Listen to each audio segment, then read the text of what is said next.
Assalamualaikum warahmatullahi wabarakatuh. Halo teman-teman semuanya, kembali lagi bersama saya Muhammad Irfan Kurniawan.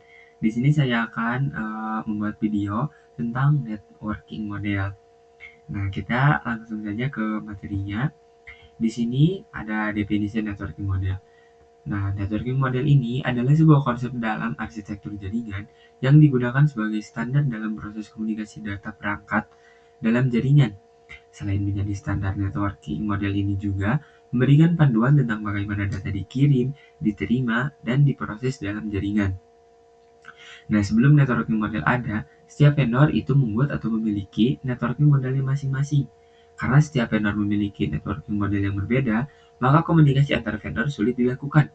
Jadi, usaha untuk membangun suatu jaringan komputer yang sangat besar itu sangat minim terjadi, teman-teman. Karena setiap vendor itu memiliki networking model yang berbeda. Jadi, antara vendor A mau berkomunikasi dengan vendor B itu sangat rumit dan rentan tabrakan dengan vendor-vendor yang lain karena memiliki standar atau networking modelnya masing-masing. Nah, oleh karena itu, dibuatlah sebuah standar atau spesifikasi minimum oleh ISO pada tahun 1984, yaitu dengan nama OSI, Open System Interconnection, atau bisa juga disebut OSI 7 Layer Model. Nah, di sini ada gambaran networking model sebelum dan sesudah ada standar dari ISO, teman-teman. Nah, bisa teman-teman lihat di sini adalah gambaran ketika belum adanya networking model dari yang dibuat oleh ISO, teman-teman. Jadi di sini sangat tidak beraturan sekali. Itu rentan terjadinya tabrakan antara vendor A, vendor B, dan vendor-vendor yang lain itu sangat besar sekali karena di sini bisa teman-teman lihat juga sangat tidak beraturan. Nah, beda halnya dengan ketika sudah dibuatnya networking model oleh ISO. Jadi tersusun dengan rapi dan terorganisir. Nah, di sini networking model itu ada dua, teman-teman, yaitu networking sekarang menggunakan TCP/IP model. Nah, kenapa? Karena TCP/IP itu lebih less formal dibanding OSI. Nah, sebaliknya, karena OSI lebih kompleks, maka sering digunakan untuk kebutuhan edukasi. Seperti itu. Nah, di sini ada penjelasannya, teman-teman. OSI model dikembangkan oleh International Organization for Standardization ISO sebagai kerangka kerja untuk menghubungkan sistem yang berbeda dalam jaringan. OSI memecahkan proses komunikasi menjadi 7 lapisan dari fisik hingga aplikasi untuk memberikan standar komunikasi yang konsisten. Nah, kalau TCP/IP model atau kepanjangan dari Transmission Control Protocol atau Internet Protocol, TCP/IP model ini juga dikenal sebagai protokol internet, merupakan dasar dari jaringan internet dan didesain lebih sederhana dibanding OSI model. Dengan hanya 4 lapisan, model ini menggabungkan fungsi beberapa lapisan OSI ke dalam satu lapisan yang lebih luas. Nah, di sini ada cara kerja jaringan TCP/IP. Nah, yang pertama, memecah data menjadi paket kecil. Cara kerja pertama yaitu memecah data menjadi paket-paket kecil sebelum ditransmisikan ke media lain yang disebut layer. Nah, yang kedua, paket dikirim melalui router. Router berfungsi untuk mengirimkan sekaligus menentukan rute pengiriman paket data.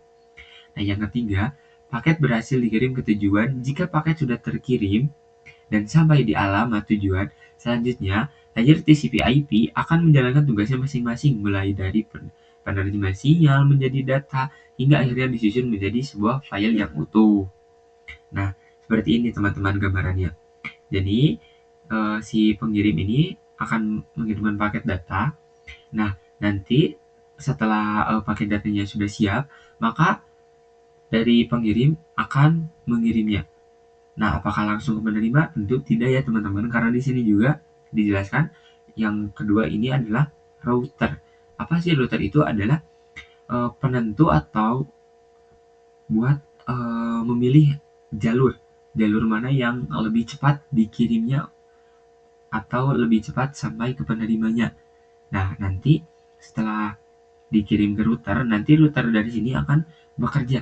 Apakah jalur ke atas, lurus atau ke bawah, atau kemana saja jalur yang lebih cepat untuk sampai ke penerima. Seperti itu. Nah, di sini ada struktur OSI dan TCP/IP. Nah, kenapa tadi di TCP/IP ada saya bilang 4 layer. Nah, jadi perlu teman-teman ketahui juga, TCP/IP ini punya 2 jenis lagi ya teman-teman. Ada yang 4 struktur dan ada yang 5. Nah, tapi sebenarnya sama saja karena ada beberapa komponen-komponen atau cara kerjanya yang disatukan.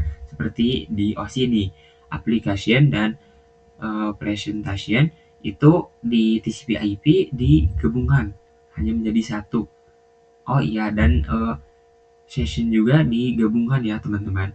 Nah, terus transport di sini juga sama, network jadi internet, data link dan fisika diubah di TCP/IP menjadi link. Tapi di sini tetap menjadi data link dan fisika. Itu yang membedakannya ya teman-teman.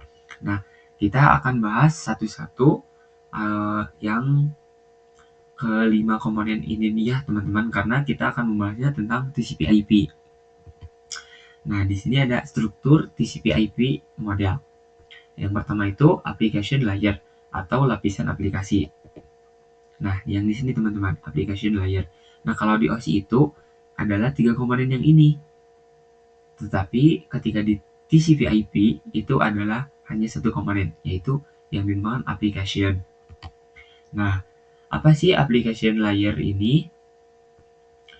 Application layer ini melayani antarmuka untuk aplikasi atau perangkat lunak untuk berkomunikasi melalui jaringan. Protokolnya ada HTTP, FTP, SMTP, dan yang lainnya. Nah, di sini saya sudah mempunyai contohnya ya teman-teman.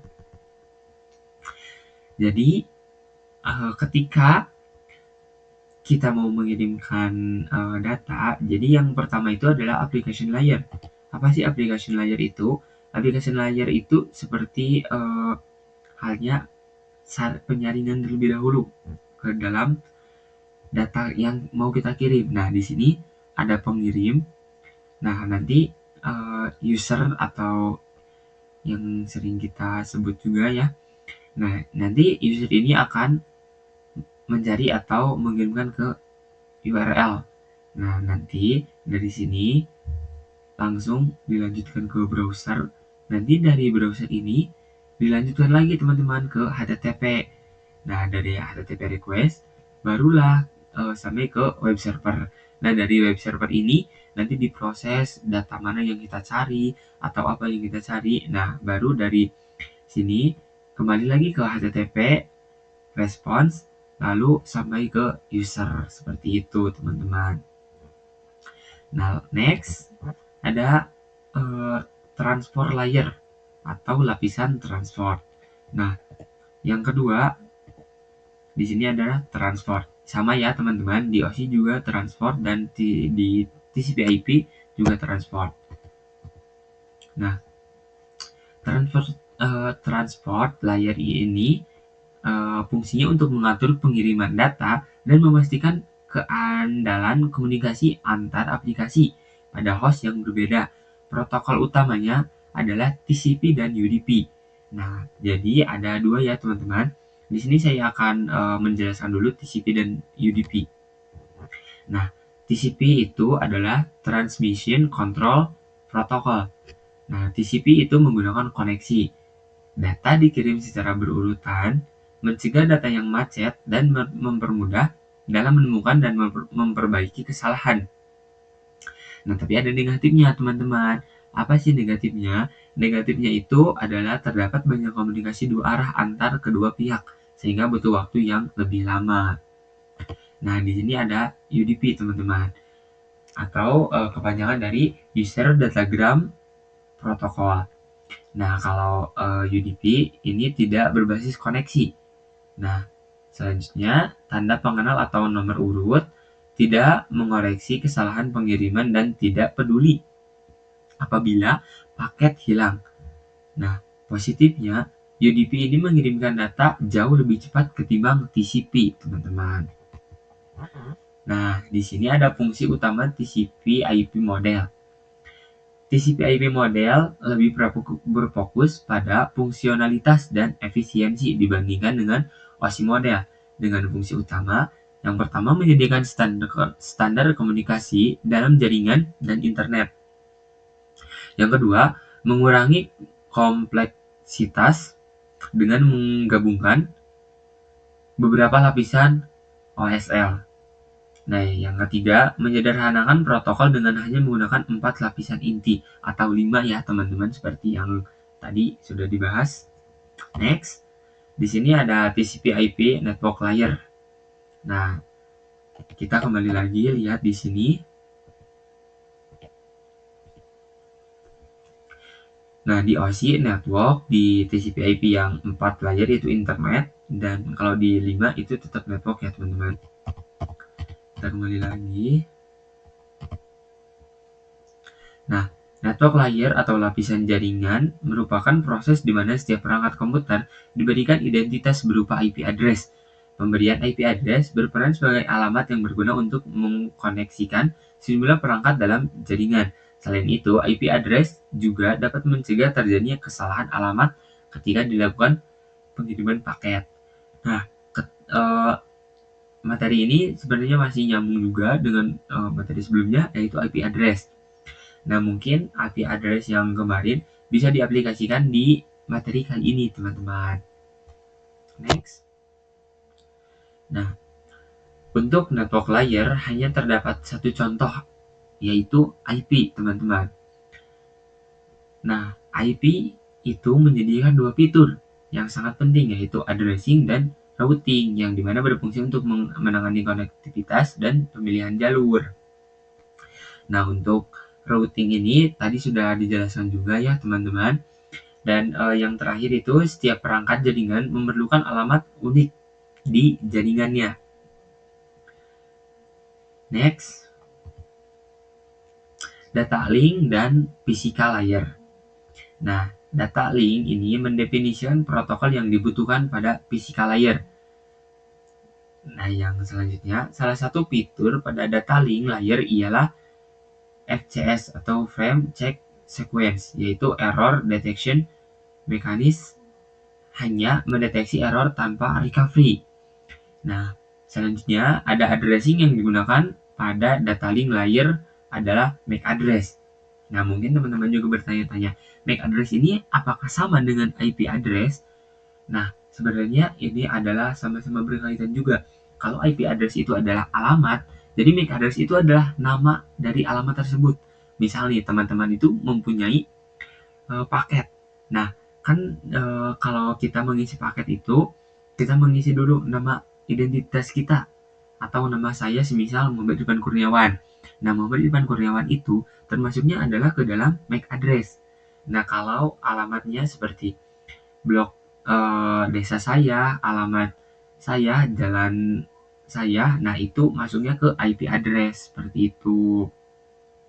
Nah, selanjutnya physical layer mendefinisikan cabling pada suatu jaringan komputer, atau mendefinisikan secara fisik apa yang digunakan untuk menghubungkan antar device seperti itu.